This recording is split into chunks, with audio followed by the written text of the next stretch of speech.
سامعین آداب، گونج بزم کی ایک اور پیشکش کے ساتھ میں ہوں احتشام شاہد۔ اپنے طالب علمی کا زمانہ کسے یاد نہیں رہتا، اور اگر یہ وقت علی گڑھ جیسے واقعاتی کیمپس میں گزرا ہو جہاں 15-20 ہزار اسٹوڈنٹس درجنوں ہاسٹلز میں رہتے ہوں تو وہاں کے تجربات تو بھلائے نہیں بھولتے۔ انہی تجربات سے متاثر ہو کر لکھی ہوئی ایک نظم مجھے واٹس ایپ کے ذریعے موصول ہوئی۔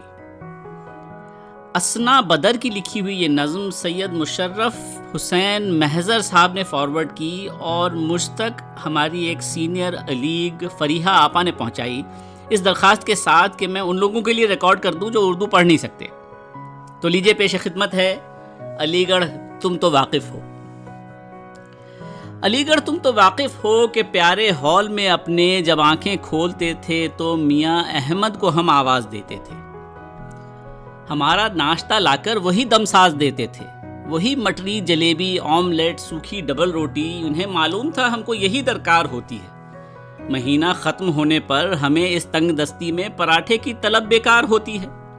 علی گڑھ جانتے ہو تم، عجب تھا ہال کا منظر، ہر ایک کمرے کا ایک اپنا فسانہ تھا، وہ ایک دنیا تھی، ایک پورا زمانہ تھا، الگ فرقوں الگ شہروں کا اس میں مان رہتا تھا، ہمارے جامعہ میں جیسے ہندوستان رہتا تھا۔ علی گڑھ تم تو واقف ہو کہ ڈائننگ ہال کا کھانا بہت جی مار کر کھانا، وہ بجلی کی کٹوتی پر بڑے دشنام فرمانا، شریفوں کی شرافت سامنے آنا، یہی تفریح و یارانہ۔ علی گڑھ تم تو واقف ہو کہ اس کینٹین میں جب بھی فری کی چائے مل جائے، کوئی بوتل پلا دے تو وہ اس دن یار ہوتا تھا، بڑا دلدار ہوتا تھا۔ ہم اس ڈھابے پہ ساری رات سنتے تھے نئے فرمائشی نغمے، پھر انگلش میں ہمارا تبصرہ اور چائے کے چشمے، وہ کش سگریٹ کی جو ہر غم بھلاتے تھے، وہ ایک سگریٹ جو سب پیتے پلاتے تھے۔ علی گڑھ تم تو واقف ہو وہ سر سید ڈنر جس کا عجب دستور ہوتا تھا، ہر ایک مسرور ہوتا تھا، وہ سب کی جستجو، آخر میں میٹھا اور مل جائے تو دل کا پھول کھل جائے۔ وہ کالی شیروانی میں ترانے کا حسین موسم، وہ سر کچھ تیز کچھ مدھم، دلوں کے چھیڑتے پہم۔ علی گڑھ تم تو واقف ہو نہ پڑھنا سال بھر اور امتحانوں کے لیے شب بھر پڑھے جانا، جماعت بنک کر نہ باز نہ آنا، وہ ایک لڑکا مدد جس کی فراہم تھی، یہی ایک بات سب زخموں کا مرہم تھی۔ علی گڑھ تم تو واقف ہو کہ ہر ہفتہ تھیٹر کا ٹکٹ آسان نہ تھا اتنا، مگر ان گل رخوں کے شوق میں یہ راستہ بھی کٹ ہی جاتا تھا، کسی کی جیب میں پیسہ ہو آخر بٹ ہی جاتا تھا۔ جہاں ان نازنینوں کا ذرا امکان ہو جائے، جوانوں کے سکون کا بس وہیں سامان ہو جائے، وہ دل تھامے ہوئے لڑکے، وہ ہوٹنگ اور وہ فقرے۔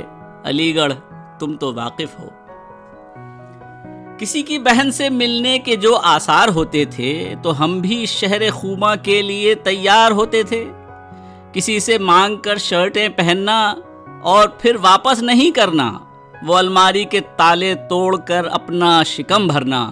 علی گڑھ تم تو واقف ہو نمائش کے زمانوں میں حسینوں کے ڈنر کا دن پتہ کرنا، پراٹھے اور حلوے پر وہ جان و دل فدا کرنا، پرانی ڈائری میں شعر لکھنا، واہ واہ کرنا۔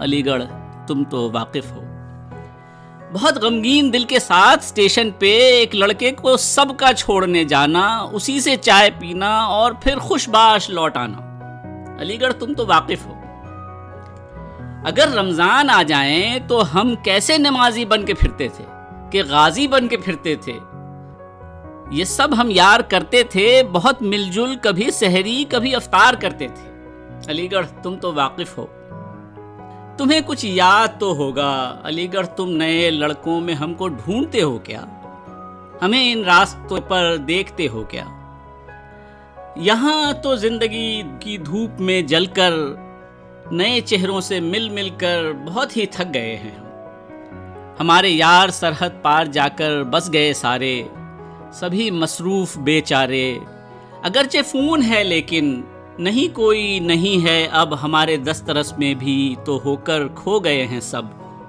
علی گڑھ تم تو واقف ہو بہت شکریہ، پھر ملاقات ہوگی ایک اور پیشکش کے ساتھ۔ خدا حافظ۔